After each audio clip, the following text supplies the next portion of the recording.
말씀 보겠습니다.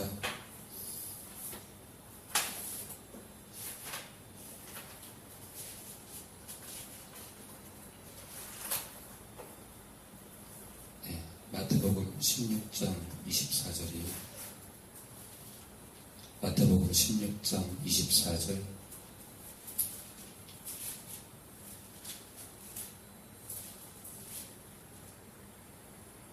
건혜영제 교수예요.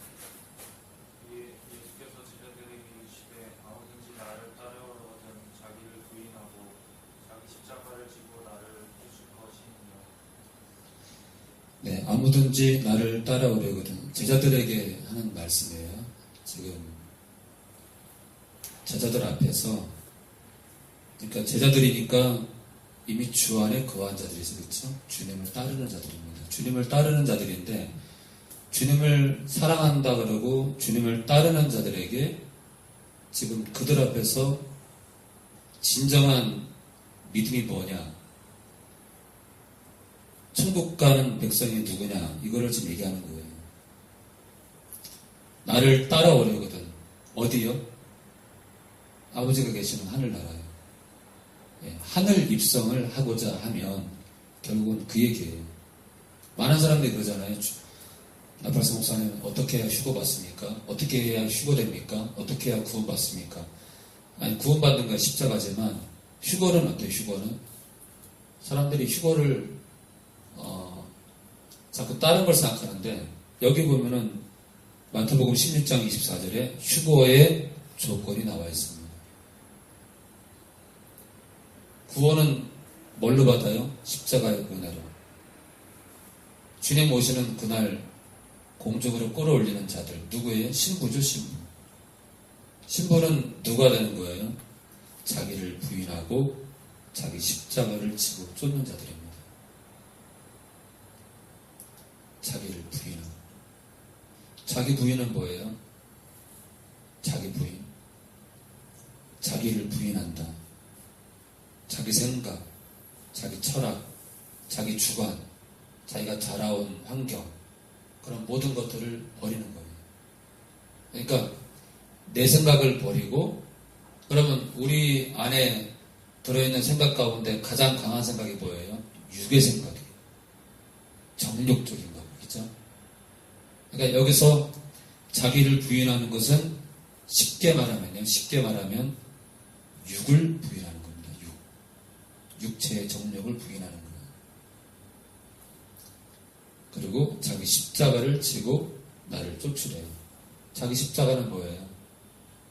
십자가는 뭐죠? 홍틀에 박히는 거예요.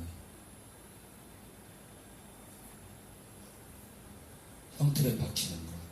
그러니까 날마다 자기를 못 박는 겁니다. 꿈틀대는 자기를 꽉 묶어두는 거예요. 어떻게 하면 빠져나갈까? 어떻게 하면 말씀을 벗어날까? 어떻게 하면 하나님 말씀을 지키지 않을까? 어떻게 하면 세상을 좋아할까? 어떻게 하면 명예를 기를까? 어떻게 하면 거짓말을 할까? 어떻게 하면 교회 돈을 빼돌릴까? 어떻게 하면 남을 쉽게 할까? 어떻게 하면 저 사람을 고통 먹일까? 그게 아니라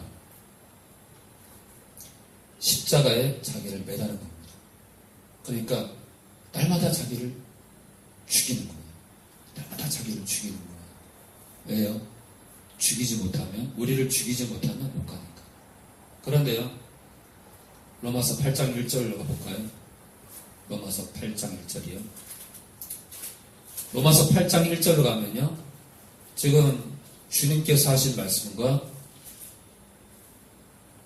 안 맞다고 생각하는 많은 사람들이 그 말씀과 이 로마서 8장 1절의 말씀을 다르게 봅니다. 다르게. 건호가 계속 읽어주세요.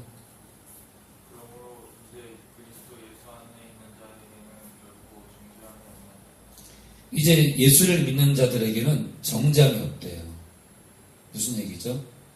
사단이 예수 믿는 사람들은 죄를 붙잡을 게 없대요. 그러니까 죄인이라고 트집을 못 잡는다는 거예요. 아까는 16장에는요, 마태복음, 자기를 부인하라 그러고, 여기서는요, 정죄함이 없다. 여러분들, 내가 죄로 인해서 책 잡힐 존재가 못 돼요. 그럼 부인할 게 있나요? 부인할 게 없죠. 나는 사단에게서 놓였는데, 그렇게 생각하면 다 망한다는 거예요. 로마서 8장 1절을 그렇게 풀었기 때문에 뭐라 그래요? 제가 마태복음 그 말씀을 아무든지 나를 따라오거든 자기를 부인하고 자기 십자가를 지고 나를 쫓으라고 주님께서 말씀했다니까 어떤 형제가 그러더라고요. 목사님, 그거는 사도들한테 한 얘기입니다. 네, 사도들이 아니라 그 형제는 말씀 전체를 모르는 거예요. 창세부터 계시록까지 말씀을 모르는 거예요. 지금 주님은요, 아무든지 천국을 들어가고자 하는 그 누구든지 자기를 부인하래요. 자기를 부인하래요. 이거는 십자가를 만나기 전까지나 십자가를 만난 후의 영혼들이나 다 똑같습니다. 십자가를 만나기 전 사도들의 입장이나 제자들이나 십자가를 만난 자들이나 똑같습니다. 구약의 사울이나 다윗이나 다 똑같습니다. 자기를 부인해야 하나님의 말씀이 보이거든요. 자기를 부인하지 않으면요, 하나님의 말씀이 보일 리가 있나요? 하나님의 말씀 뻑 차버리잖아요. 네? 하나님의 말씀에 중심을 둘 필요가 없잖아요. 자기가 살아있으면. 그래서 예나 지금이나 자기가 살아있는 자들은 다 지옥에 있습니다. 예나 지금이나 자기를 죽인 자들, 나는 없고 하나님만 따라서 가는 자들, 그리고 설사 실수하더라도 하나님만 바라보고 자기를 회개하고 자기를 죄를 돌이키고 하나님만 따라가는 자들, 그 자들이 천국에 있습니다. 자, 그러면 로마서 8장 1절은 이게 무슨 말씀이냐? 이것은요, 우리가 원죄에서 놓였다는 뜻입니다. 우리가 사단이 우리를 꽉 잡고 있었는데 사단이 우리를 포박할 수 있는 그 포박의 이 포박끈으로부터 우리가 풀렸다는 겁니다. 그러니까 선악과를 따먹은 그 죄값을 예수님께서 치렀기 때문에 이제 우리가 하나님과 원수되지 않고요, 이제 화목하게 됐기 때문에 사단이 옛죄, 뭐죠? 선악과를 따먹은 그 죄를 가지고 우리를 책잡을 수 없다는 얘기지, 앞으로 어떻게 살아도 된다? 대충 살아도 된다? 그것은 전혀 아닙니다. 만약 그렇다면요, 로마서 말씀을 다 바꿔야 돼요. 로마서 말씀을요. 그래서 로마서 8장 1절을 잘못 해석하면 교회 안에 있는 영혼들 다 죽이는 거고요. 이것을 잘 풀어야, 아니 성경 전체를 잘 풀어야 누구든지 살립니다. 누구든지.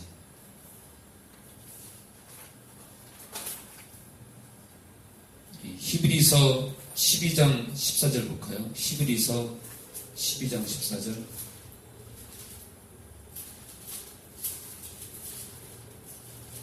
네, 신약 367페이지, 히브리서 12장 14절. 우리 권사님 읽어주세요. 모든 사람으로 더불어 평안과 거룩함을 주라. 이것이 없이는 아무도 주를 보지 못한다. 네, 모든 사람으로 더불어 화평함과 거룩함을 쫓으라. 이것이 없이는 아무도 주를 보지 못한대. 여기도 또 아무든지, 그 누구라도 예수를 믿는 그 누구라도 거룩하지 않고서는 주님을 못 본다. 그리고 화평은 뭐죠? 화평은 다른 말로 얘기하면은 사람 간의 화기애애한 거니까 서로 사랑하는 거죠. 서로 사랑하는 거. 서로 사랑하고 거룩하라는 거예요. 서로 사랑하면 화평할 수밖에 없죠. 성령의 열매 가운데 화평이 있는데, 자, 또 다른 말로 하면 성령으로 충만할 것일 수도 있겠죠. 화평하며. 자, 여기 보면요, 거룩함을 쫓으래. 거룩은 뭐예요? 죄를 미워하는 겁니다. 자, 그리스도 예수 안에 있는 자에게는 정죄함이 없대요. 로마서 8장 1절 때문에 많은 사람들이 이제 죄로부터 끝났구나. 그래서 어때요? 제가 어릴 때 이 기독교 서점에 가면은 어떤 책자가 있었냐면은 조그만한 소책자인데 복음을 이렇게 설명해요. 복음을 어떤 아줌마가 차 뒤 트렁크에 탔는데 이 짐바구니를 머리에 이고 있는 거예요. 그랬더니 이제 같이 타신 분들이 그거 내려놓으라고. 차를 탔는데 그걸 왜 들고 있냐고. 그걸 왜 이고 있냐고. 그거 내려놓으라고. 이렇게 복음을 설명하는 책자가 있었어요. 그러니까 다 끝났으니까 내려놓으라는 거예요.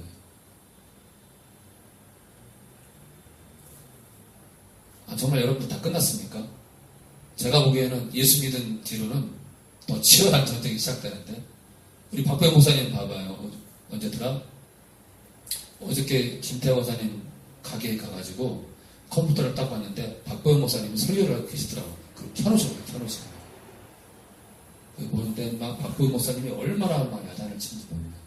한마디로 거룩하라는 거예요. 거룩해. 제가 지금 하는 설교하고 거의 비슷하다고 봐요. 어떤 면에 있잖아요. 일반 교회에서 박보영 목사님 설교를 들으면요, 율법주의자예요. 그럴 수밖에 없어. 왜냐하면 로마서 8장 1절을 그렇게 배웠거든요. 자꾸 거룩하라 그러고, 자꾸 죄 짓지 말라 그러고, 세상과 버타지 말라 그러고, 자꾸 설교하니까, 일반 교회에서는 정말 박보영 목사님처럼 설교를 그렇게 안 하거든요. 대충 넘어가죠.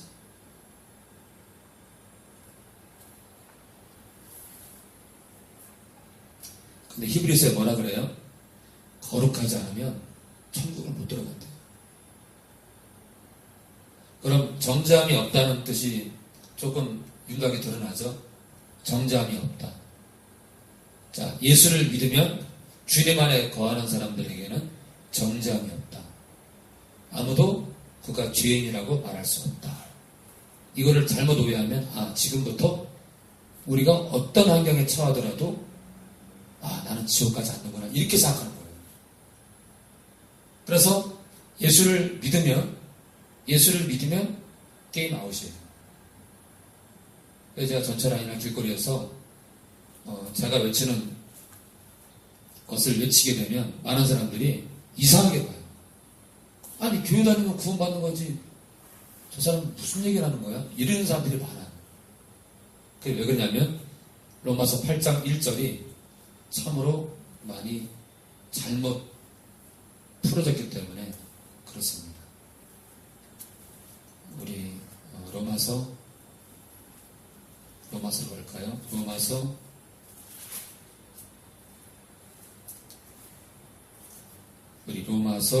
6장 19절 봅니다. 로마서 6장 19절. 로마서 6장 19절. 건호가 읽어주세요. 너희 육신이 연약함으로 내가 사람의 유대로 말하노니 전에 너희가 너희 지체를 구성과 불법에 드려 불법에 이른 것 같이 이제는 너희 지체를 우리에게 종으로 드려 거룩함에 이르라. 네, 거듭난 자들에게 하는 말이에요. 거듭난 로마 성도들에게 하는 얘기인데, 이제는 너희 지체를, 너희 육체를 의에게, 하나님이죠. 이 땅에 거룩한, 이 땅에 의로운 분은 딱 하나밖에 없죠. 이 온 우주에 하나님입니다. 하나님에게 종으로 드려 거룩함에 이르라.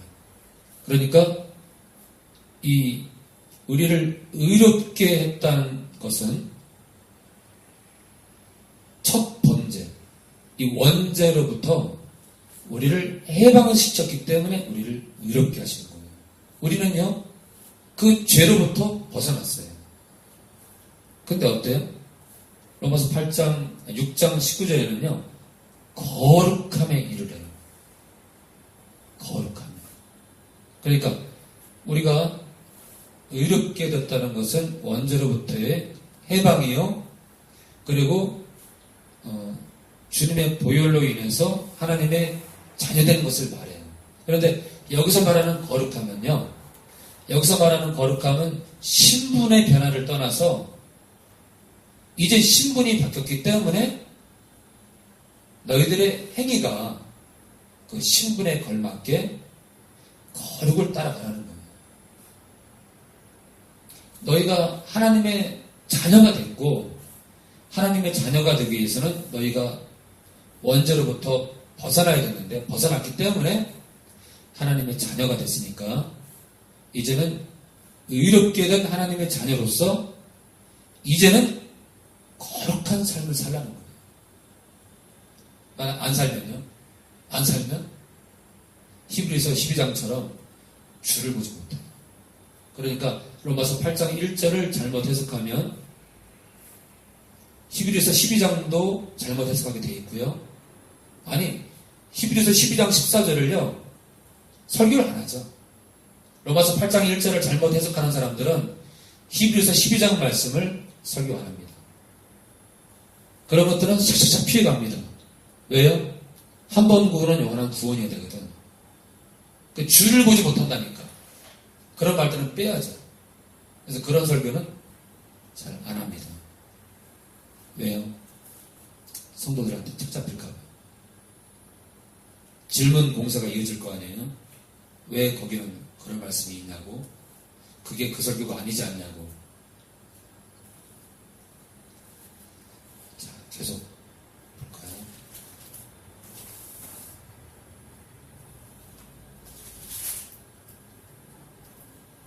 네, 6장 12절입니다. 6장 12절, 로마서 6장 12절, 로마서 6장 12절, 승민이 읽어주세요.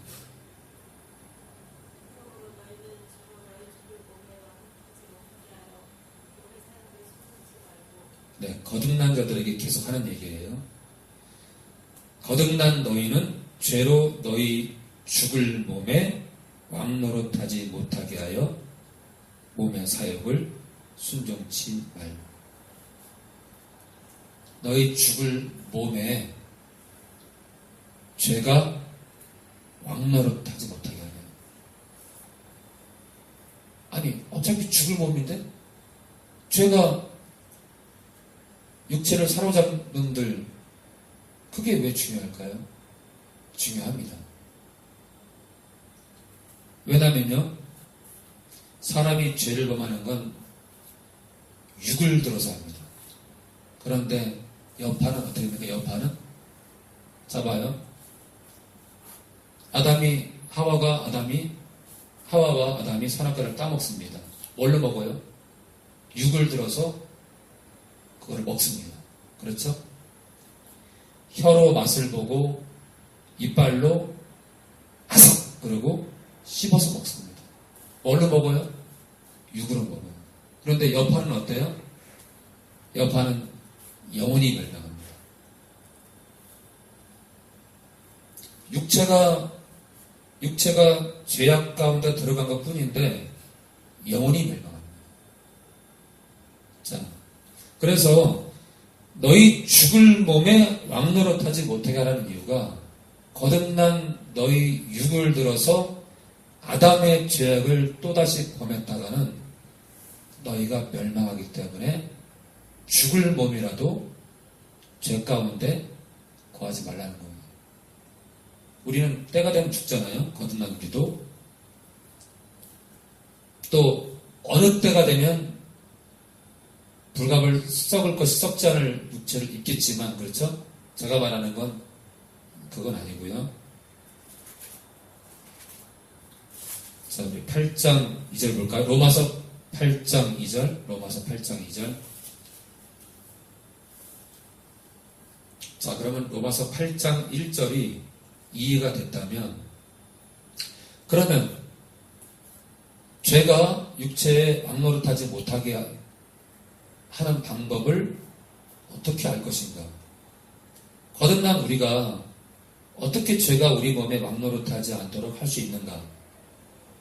바로 그 해법을 찾은 게 그게 진짜 정잠이 없는 거예요. 정잠이 없는 거예요. 왜요? 죄가 무엇인지를 알아야 죄를 더 이상 안 지을 거니까 정잠받지 않을 거 아니에요. 8장 2절에 이는 왜 정잠받지 않냐면 그리스도 예수 안에 있는 생명의 성령의 법이 성령의 법이에요. 성령의 법이 죄와 사망의 법에서 너를 해방하였습니다. 성령께서 우리 안에서 선포하시는 말씀 때문에 한마디로 우리가 죄된 삶을 이길 수 있다는 얘기예요.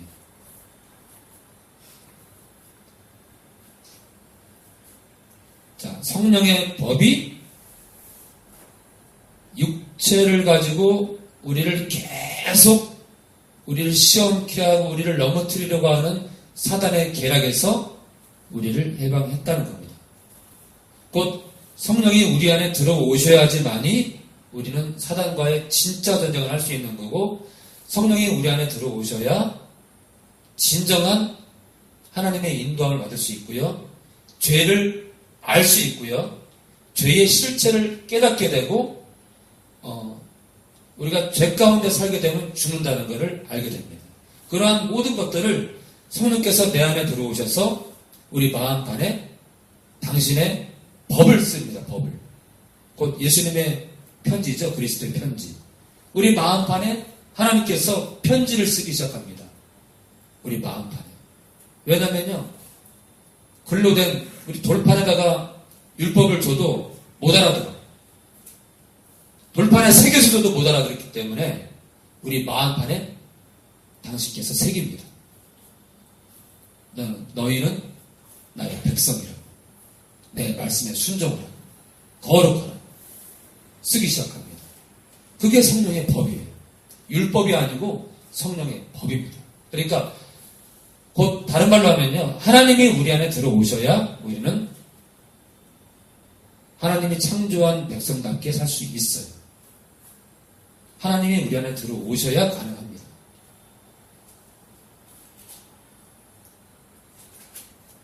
그런데요. 많은 사람들은 하나님의 영이 내 안에 들어오신 걸로 끝냅니다. 끝났대. 아닙니다. 우리가 로마서 8장 11절 가볼까? 11절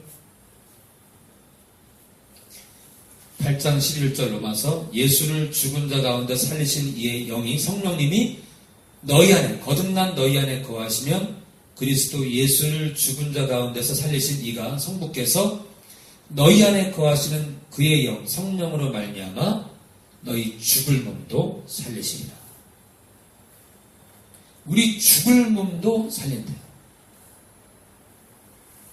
그러니까 거듭난 우리는요. 성령의 인도를 따라서 우리 죽을 몸까지도 살릴 수 있는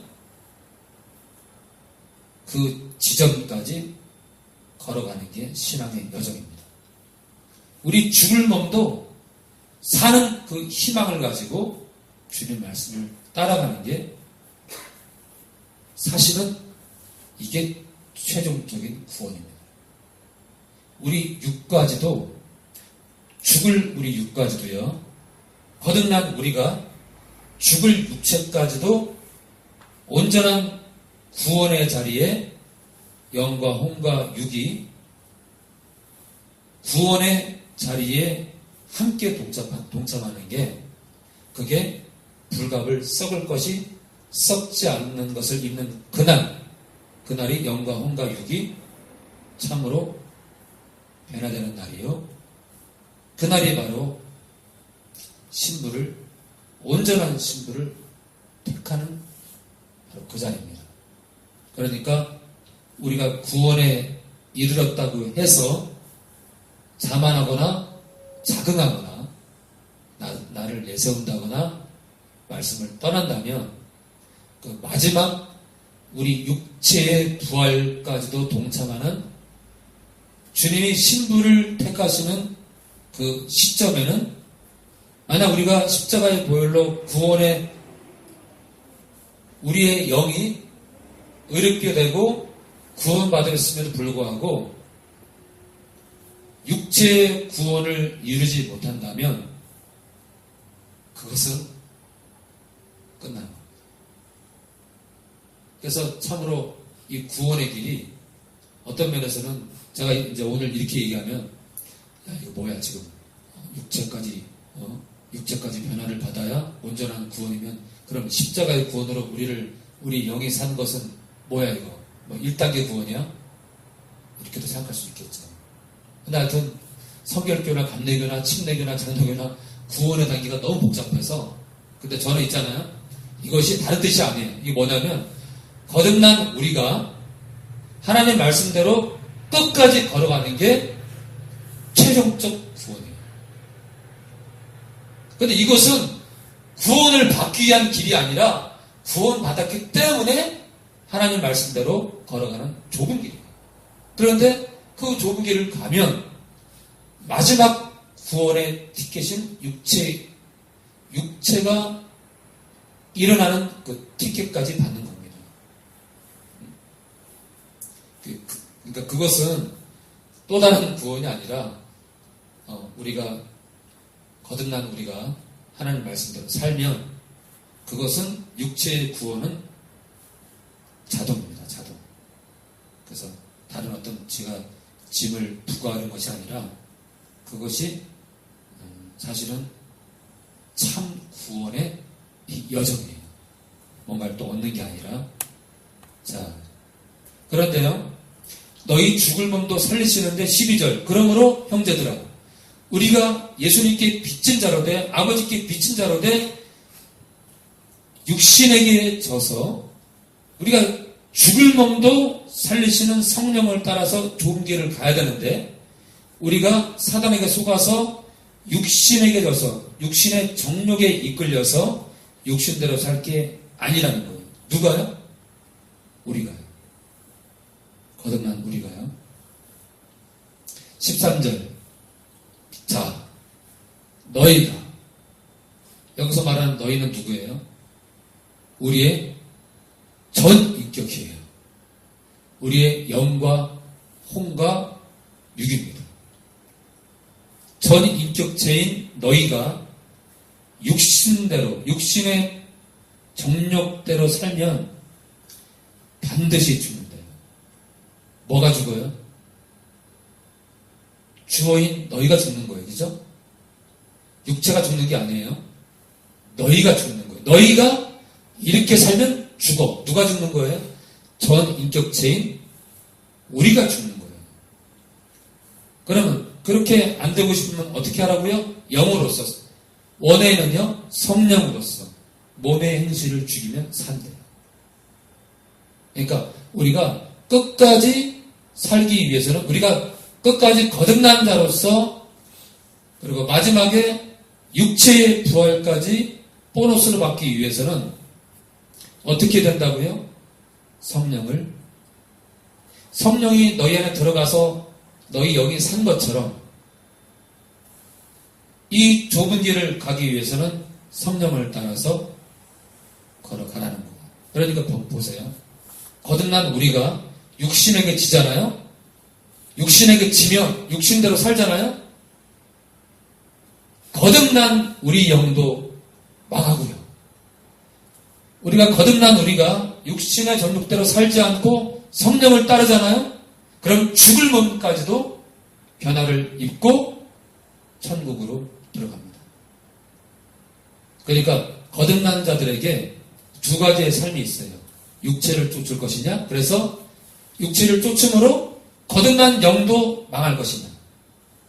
아니면요, 성령을 따라서 죽을 육체까지도 썩지 않을 몸을 입는 바로 그날 우리의 영과 혼과 몸이 썩지 않을 그 육체를 입는 그날에 우리의 육체까지도 동참할 것이냐, 이런 중대한 것이 바로 우리 삶 가운데 결정이 됩니다. 저는 오늘 수도 없이 이 말씀을 드렸잖아요. 그런데 이제 사무엘상으로 잠깐 가서 사울이 어떤 자였는지, 제가 이제 오늘 사울의 얘기를 가지고 끝내려고 합니다. 사무엘상 갈까요? 사무엘상.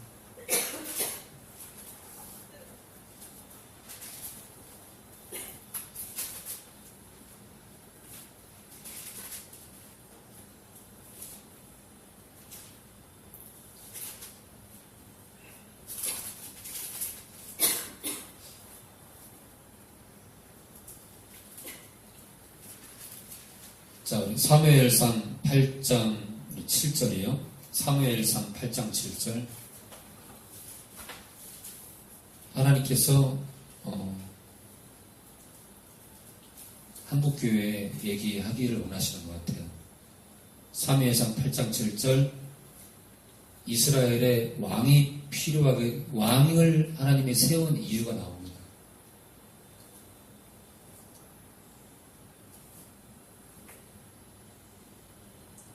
자, 8장 4절에 보면요. 이스라엘 모든 장로가 모여 라마에 있는 사무엘에게 나아가서 그에게 이르되, 보소서, 당신은 늙고, 이 사무엘이 늙은 거예요. 당신의 아들들은 당신의 행위를 따르지 아니하니 열방과 같이 우리에게 왕을 세워 우리를 다스리게 하소서 한지라. 6절, 우리에게 왕을 주어 우리를 다스리게 하라 한 그것을 사무엘이 기뻐하지 아니하여 여호와께 기도하며, 7절, 여호와께서 사무엘에게 이르시되, 백성이 내게 한 말을 다 들으라. 그들이 너를 버림이 아니요 나를 버려. 뭐라 그래요? 나를 버렸대. 왕이 필요한 게 아니라요, 이스라엘 백성들이 왕이 필요한 게 아니라 진실로 그들의 속성은 뭐냐면 하나님 대신에 대리자가 필요한 거예요. 하나님이 필요 없는 거예요.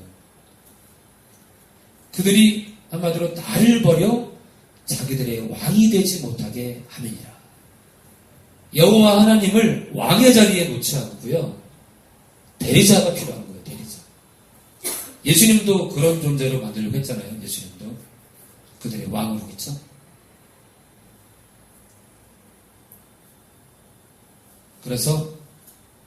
그런데 그럼에도 불구하고 하나님은요, 이스라엘 백성들을 불쌍히 여겨 왕을 허락합니다.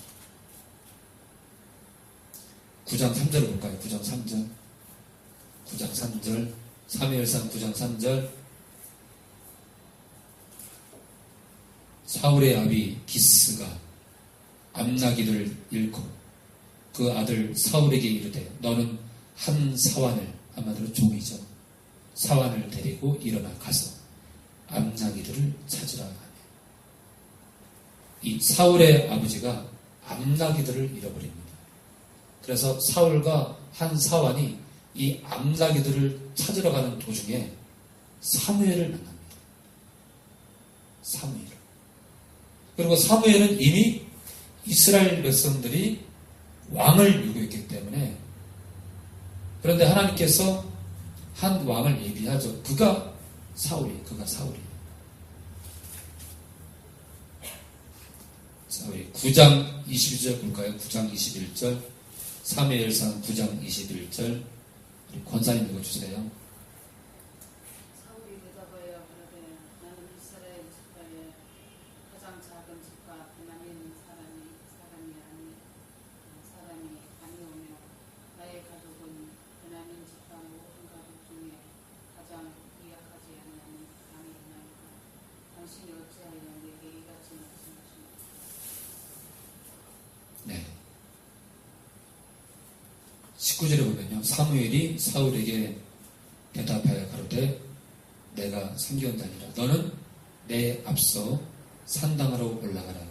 너희가 오늘날 나와 함께 먹을 것이요, 아침에는 내가 너를 보내되 내 마음에 있는 것을 다 내게 말하리라. 20절 사흘 전에 이른 내 암나기들을 염려하지 말라 찾았느니라. 온 이스라엘에 사모하는 자가 누구냐? 너와 내 아비의 온 집이 아니냐. 이렇게 사무엘이 사울과 사울의 집안을 띄우니까요. 사울이 이게 무슨 말씀인가 하고 되받아치는 게 21절의 말씀입니다. 그런데요, 21절의 말씀을 보면요, 원래 사울이 겸손한 자였다는 걸 우리가 알 수 있어요. 뭐라 그럽니까? 나는 이스라엘 지파의 가장 작은 지파 베냐민 사람이 아니오면 아니냐? 나는 이스라엘 지파의 가장 작은 지파 베냐민 사람이라는 거예요. 더군다나 나의 가족은 베냐민 지파 모든 가족 중에 가장 미약하지 아니하니까 가장 미약하다는 거예요. 이 떠보는 얘기도 아니고요.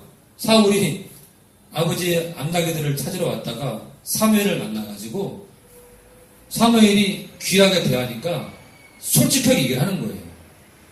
거짓말도 아니고요. 그러니까 이렇게 그가 왕이 되기 전에 이렇게 순수했습니다. 자기를 낮출 줄 알고. 또 사울이 키도 컸어요. 키도. 이자가 덩치도 되게 큰 사람이었습니다. 그런데 이렇게 순수합니다.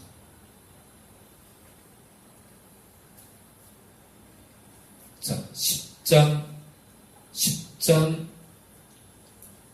9절 10절 볼까요? 10장 9절 10절 그가 사무엘에게서 떠나려고 사울이죠. 몸을 돌이킬 때 하나님이 새 마음을 주셨고 그날 그 징조도 다 응하니라. 10절 그들이 산에 이를 때 선지자의 무리가 그를 영접하고 하나님의 신 성령님이 사울에게 크게 임함으로 그가 그들 중에서 예언을 하니. 사울에게 하나님의 영이 임합니다. 그리고 예언을 합니다. 자, 보세요. 이 표현을 사람들은 성령님이 사울 안으로 들어간 게 아니다. 그저 동행하기 위해서 가까이 오신 거다라고 말할 수 있지만 아닙니다. 이 사건은요, 십자가의 은혜로 하나님의 영이 우리 안에 들어오는 그 역사와 똑같이 하나님의 영이 사울 안으로 들어오신 것입니다. 그리고 하나님께서 말씀하신 걸 따라 예언을 또 하신 거예요. 그래서 이것을 거듭난 사건과 달리 볼 수 없다. 하나님의 신이 사울과 하나가 된 겁니다.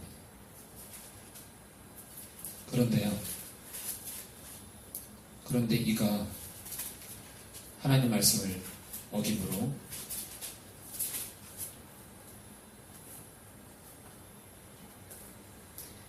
우리 사무엘상 15절 11절 볼까요? 사무엘상 15절 11절 곧 마치겠습니다. 사무엘상 15장 11절 건영 읽어주세요. 내가 사울로 왕상한 것을 행하니 그가 이렇게 나를 쫓지 아니하며 내 명령을 이루지 아니하였습니다. 사무엘이 의심하여 온 밤을 여호와께 부르짖으니 이 사무엘 선지자는 참 대단한 사람이에요. 온 밤을 사울 때문에 샜나봐요. 온 밤을 여호와께 부르짖었대요. 내가 사울을 세워 왕 삼은 것을 후회하노니 그가 돌이켜서 그러니까 나와 나에게 등을 돌려서 나를 쫓지 아니하며 내 명령을 이루지 아니하였음이니라. 요 전에 말씀 보면 이제 사울이 조급하게 행동하는 게 나옵니다. 사무엘이 행할 것을 자기가 행해버립니다.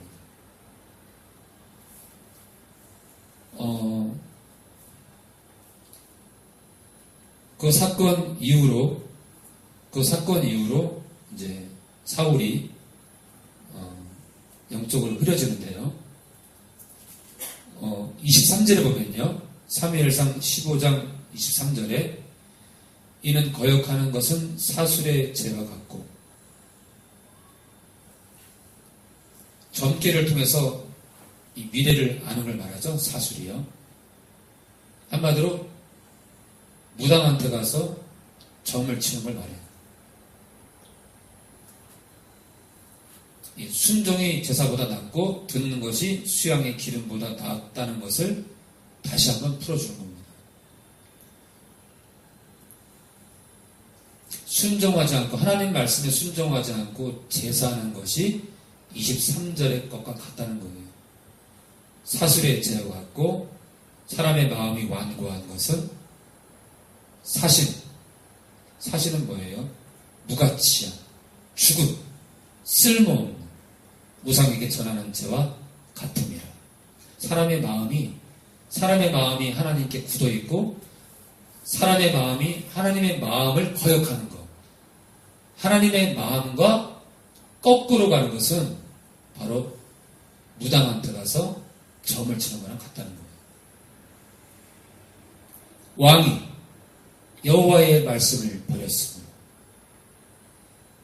사울이 하나님께 버림받은 이유가 15장 23절에 정확히 나와 있습니다.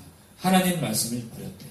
그래서 여호와께서도 왕을 버려 왕이 되지 못하게 하셨나이다. 자, 지금까지를 보면요. 하나님께서 사울이라는 인격체를 버린 게 아닙니다. 왕의 자리에서 박탈시킨 거예요. 그런데 있잖아요. 이 시간 이후로 계속해서 사울은 악해집니다. 하나님이 매를 들면 무릎을 꿇어야 되는데 더 일을 벌여요. 그리고 이 시간 이후로 보면 다윗에게 창까지 던집니다. 창까지. 이제는 교만이 하늘을 찔러가지고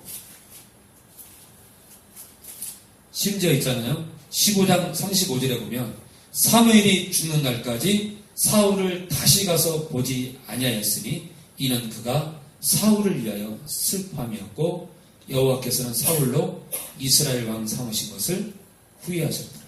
다시는 안 봤대요. 사무엘이 안 보고 싶어서요? 아니요. 하나님께서 보지 말라고 했겠죠. 왜냐하면요. 말씀을 읽어보면 사무엘이 마음이 약한 사람이에요. 그 자꾸 보게 되면 흔들릴까봐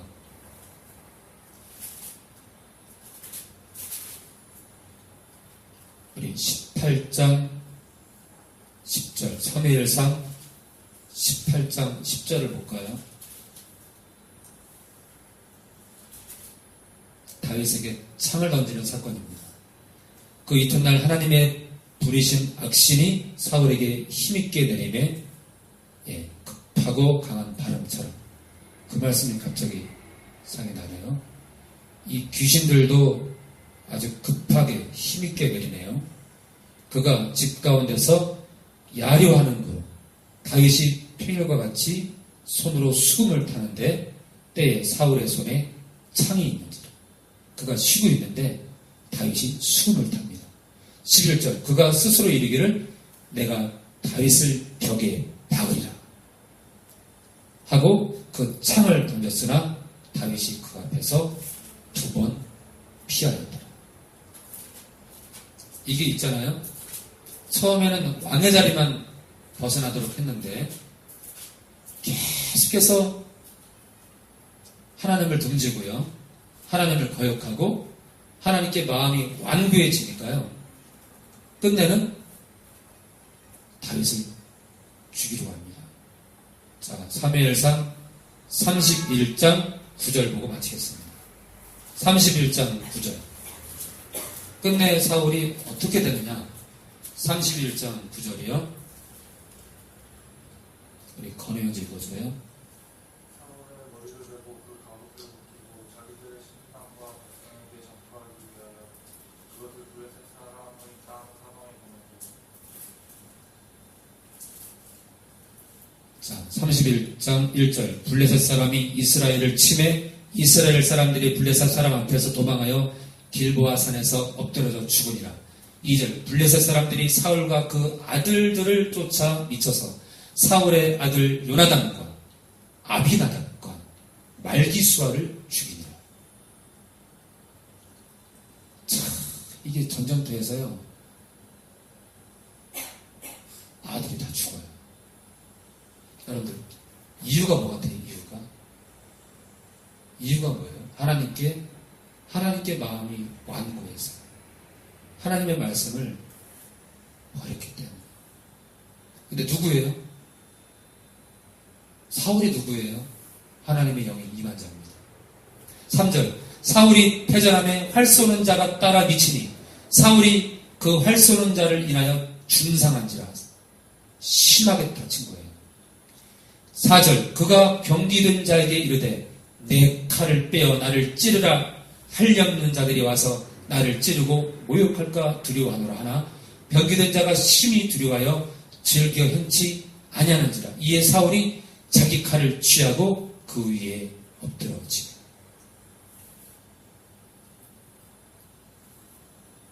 사울이 자기 칼을 꺼내가지고요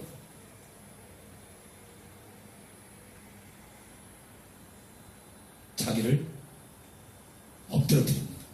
그러니까 칼이 관통했겠죠. 그렇죠? 자, 그렇게 요나단, 아비나답, 말기수아가 죽고 사울이 죽었는데 이 블레셋 사람들이 죽은 사울의 머리를 잘라가지고요 그 갑옷을 벗기고 자기들의 신당과 백성에게 전파하기 위하여 그것을 블레셋 사람의 땅 사방에 보내요. 자, 하나님의 영이 임한 자인데 하나님의 말씀을 떠나니까요. 여러분들, 제가 그랬죠.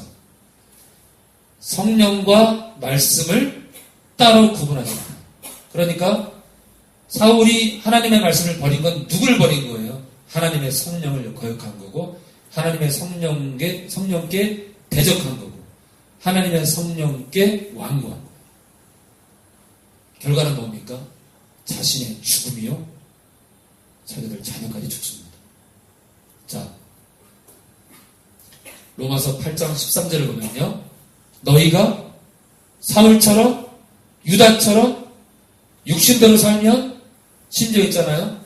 너희가 하나님의 영이 함께했던 사울처럼 육신대로 살면 반드시 죽을 것이로되 영으로서 성령으로서 몸의 행실을 절제하고 인내하고 몸의 행실이 뭐예요 여러분들? 시기, 질투, 원망, 저주, 살인, 음란, 간음 온갖 더러운 거죠. 자, 그래서 로마서 8장 1절을 잘못 해석하면 안 돼요. 그리스도 예수 안에 있는 자에게는 원죄가 끊겼고요. 이제 사단에게 정죄받지 않을 법이 들어옵니다. 사단에게 더 이상 책 잡히지 않을 법이 들어와요. 그게 뭐냐? 성령입니다. 그러니까 성령을 따라서 걸어가는 길이야말로 유일하게 육의 행실을 이기는 길이요.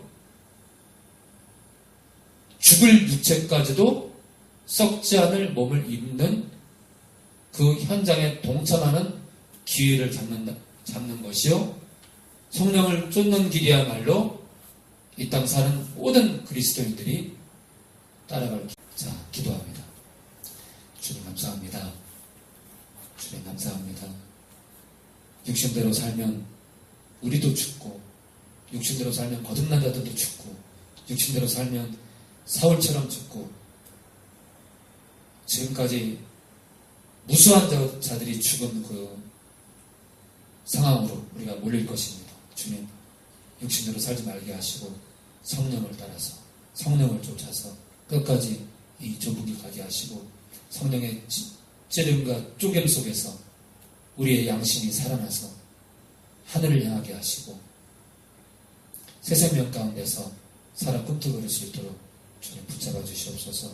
감사합니다. 주님, 권어머니 주님 회복시켜 주시고 온전히 십자가 만나게 하시고 성령께서 주인 되시는 귀한 삶 되게 하시고 아버님도 건강하게 하시고 참 복음 안에서 호흡할 수 있도록 성령 하나님 건우 형제 가정을 붙잡아 주시고 힘있게 해주시옵소서.